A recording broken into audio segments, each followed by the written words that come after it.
County High School in Screven County, Georgia. And I'm also an FFA teacher ambassador. And I was asked by Dr. Rubenstein's class to record a video on how I have been differentiating assignments to fit both in-person and virtual students. So I want to kind of explain to you how our school was set up. We this year started in person. We've been in person all year long, but we've also had students who have been in, out of the classroom due to quarantines or multiple quarantines. And so we also had to offer virtual learning experiences for them so that they could stay caught up on their schoolwork. So I want to kind of explain to you how we've done that so that these students can stay on track with the rest of the students that are in person in the classroom. One of the first things that we did over the summer is our school system did a extensive training on using Google Apps to offer learning experiences for our students virtually. So as a result of that, and because we were not sure what we were going to be doing at the beginning of the school year, we did create some lessons. And when I say we, I'm talking about my co-teachers, Callie Smith and Zachary Weaver. For the classes that we co-taught, such as Basic Ag, we worked together and collaborated to create some virtual lessons. And then I also did some as well for the classes that I teach on my own in my pathway. So I want to share with you one of the virtual lessons that we did that our students were able to do when they were at home if they could not be here in the classroom with us. And one of those that we did was the supervised agriculture experience lesson, and we created a Google form for our students to use. So basically, the students work through each section of this Google form and to explore and be introduced to supervised agriculture experience programs. So we introduced them to what is an SAE. They watched a video from Wisconsin FFA on an introduction to SAEs. Then we introduced them to the types of SAEs. And that came from the exploresae.com resources that you can find on the National FFA website. We also gave them a chance to look at some examples of SAE programs that they could duplicate or implement for themselves. And so they went to the National FFA website and went to the SAE video library and watched 3 videos and then had to answer some short answer questions over those videos. Once they completed this, they turned this in, and so we were able to grade it, whether the student was in person or at home trying to learn the lesson on supervised agriculture experience programs with us. One of the second things that we also did is we created a foundational SAE programs virtual record book, and we used the SAE for All website that you can find linked from the National FFA website, and basically created a book that gave them the links to what they needed to be able to do and find on that SAE for All website. But then they could record their answers here, so it would make it easier for them to turn in and for us as teachers to grade. So they had different sections that they had to work through, and then in the end they turned it all in for us. And it worked really well to kind of get them thinking about career planning and how they can tie what they're learning in the classroom to an agricultural career, and to also be thinking about employability skills as well. And then one of the final things that we started off the year with, and Mr. Weaver, who teaches our ag mechanics pathway, created this for us, but we used it in our basic ag class, was a FFA lesson on career development events. And so the students would click on the icons and it would take them to different links where they had to either watch videos or to read something and then respond to what they read. And so the whole purpose was to give them an idea of the different career development events that were available and what those different career development events entailed. And so that was something that students could participate in, whether they were at home or if they were sitting in our classrooms. So that kind of gave us a way to differentiate that instruction to make it available for everybody.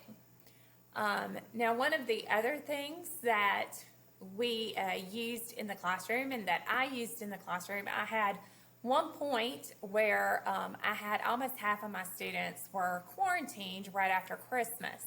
And so I was also teaching my animal nutrition lesson or unit, and we were at the point that we were doing formulating feed rations, which is hard enough to teach in the classroom, but it's also would be harder to teach to somebody who was not sitting in front of you. So I started recording my videos recording my lessons since so many of my students were out of school. And so basically what it did, it just allowed me to, I used Loom and I created a video just on my basic lesson, going back and forth between my PowerPoint guided notes and then showing them using the document camera how to work the math problems so that they could formulate those rations using a butcher square. And so I have a link to it. I don't know if it will play. We'll try and see if it'll play for a second. Look at our example from yesterday where we had what combination of corn at 9.5%? What's CP?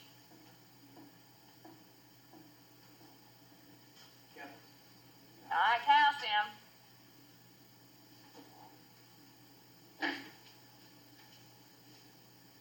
Anybody remember?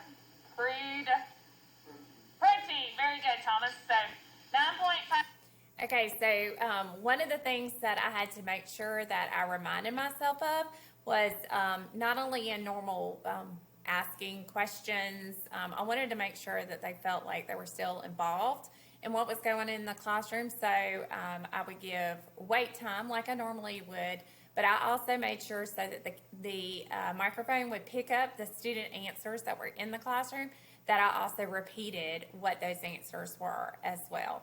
And so, like, for example, with the crude protein. And then I would work back and forth between the document camera so that students could see me working out those problems so they could follow along, and then they were to work the problems out on their own sheet of paper. And then that way they could stay caught up with the class and they could snap a picture of the work that they completed and then turn in their work. So I worked 3 examples for them, let them finish it. The students at home would snap a picture of their work and then submit it on Google Classroom. And so that's how we kind of used it to stay caught up with what was going on in the classroom. I have a video, and it's not a video that I have used, but it is a Google Slides presentation that will walk you through how to use Loom and then upload your videos to YouTube. I did not create this.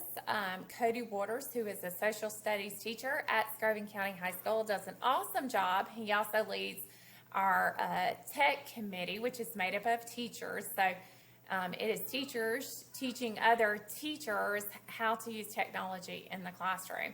And I think that that's worked really well by the fact that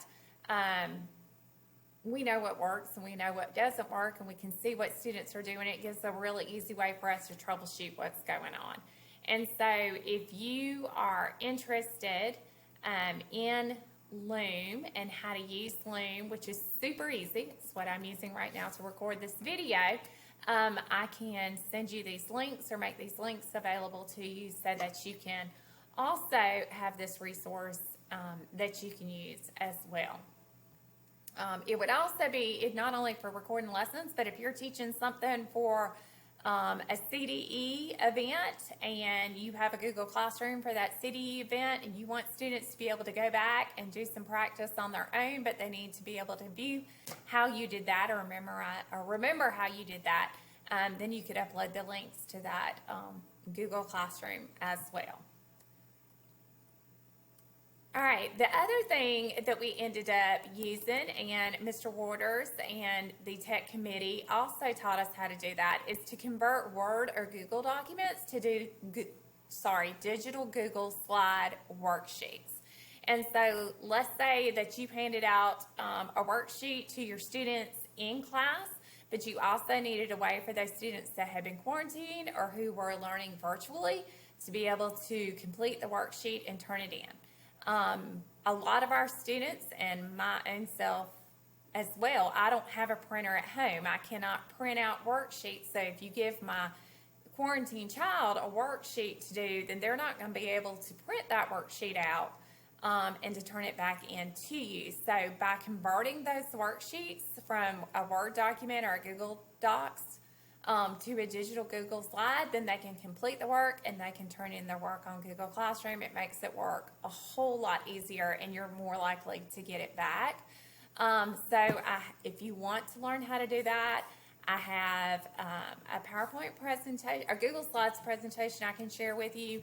I also have the 7 steps page that I can share with you as well. It's super easy if you follow these steps.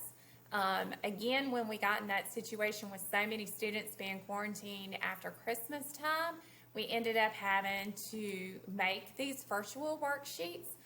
One of the example, again, was the animal nutrition unit. I had students label the digestive systems of the monogastric and modified monogastric and the ruminant digestive systems.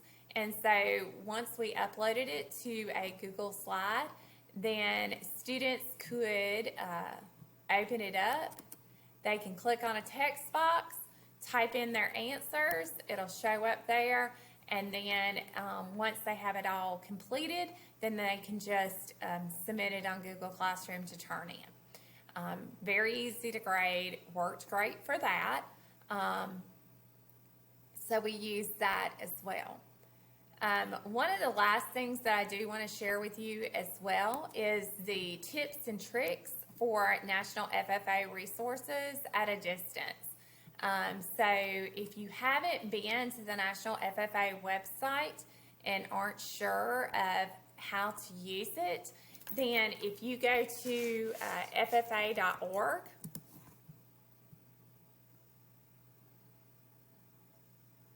and you go to Explore FFA, and it's over here under Educator Resources, then it will show you all of these different resources that are available for teachers. And so this tips and tricks for distance learning, there's an entire table, this is what it takes you to, of different ways that you can implement virtual resources when you're teaching at a distance. So for group discussions and chats, how you could assess, video presentations or gallery walks, if you wanted to do group work, online scavenger hunts, that vocabulary activities, there's just a whole bunch of different resources there for you to check out. I also wanted to share with you, we also have these different resources available for educators. One of them that I really have loved, because I love teaching about supervised agriculture experience programs. If you go to the table of contents document,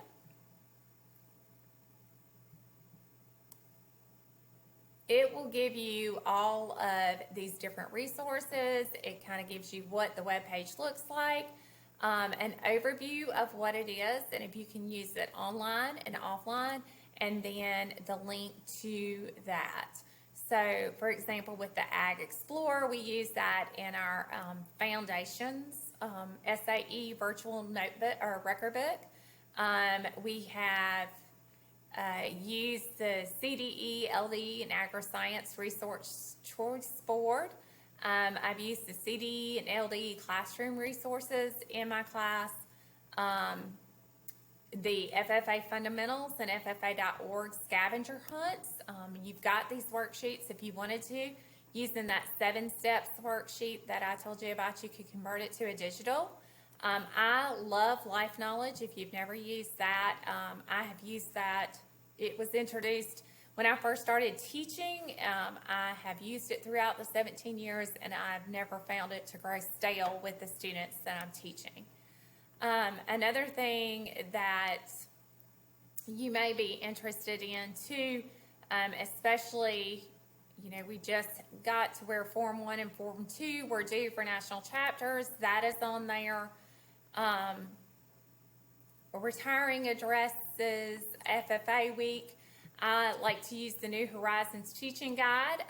If I have a day where I'm going to be out for a contest, then I'll leave these lesson plans for the sub, and since we can leave virtual lessons for them, we're not losing a day with sub work. We are still staying on track, and the students are just learning virtually on that day. So here are all of these. I really like these SAE videos. The kids really liked watching all what the students across the nation were doing with their SAEs. So a lot of great resources here. If you haven't checked them out, I suggest you take a little time over spring break, or when you finally get to summertime and school's out, you can check those out because they are great used in person, with in-person teaching, or if you needed to convert them to a virtual lesson as well. So if you have any questions, please feel free to contact me. If you would like any of these resources, if you'll get in touch with Dr. Rubenstein, and I can get these resources to him as well for you to be able to use. So I hope this helps you out, and good luck with differentiating your classroom to meet the needs of your in-person and virtual learners. Thanks.